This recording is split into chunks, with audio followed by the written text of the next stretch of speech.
Mina sündisin Tallinnas ja olen täielikult linnalaps.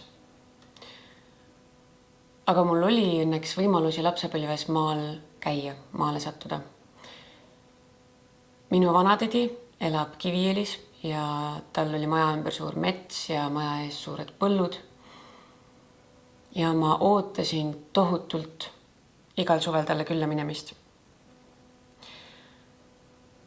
Aga kõige rohkem on mulle meelde jäänud metsas käigud. Ja ma mäletan seda esimest korda, kui vanatädi mind ja minu onutütart metsa viis. Ma olin siis väikene ja vanatädi ütles, et metsas tuleb olla vaikselt.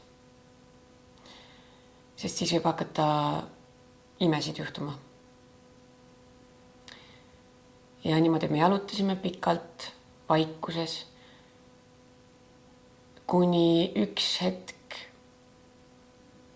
hakkaski juhtuma.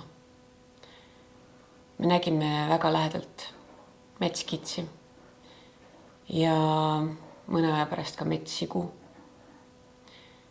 Ja ma mäletan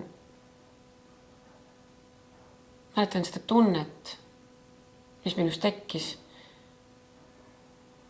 See oli austus, see oli aupaklikkus. Ma sain järsku aru metsa tähendusest. Ma sain aru, milline elu seal käib, meist ainult natukene eemal. Ja pärast seda esimest korda ma tahtsin tohutult sinna tagasi minna. Ja me käisimegi. Me käisime igal suvel nendel metsaretkedel uuesti. Ja see tunne tekkis minus iga kord uuesti. Ja sellest sai teatav harjumus. Metsas käigud. Ja kui ma nüüd see suvi vanatädile külla läksin, siis me ei saanud seda metsas käiku enam teha.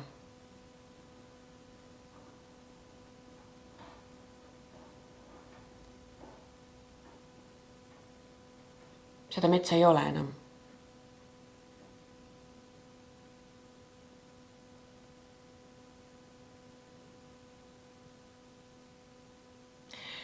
Ja ma sain aru, et minu kui linnalapse jaoks oli see midagi väga olulist, väga erilist ja väga vajalikku.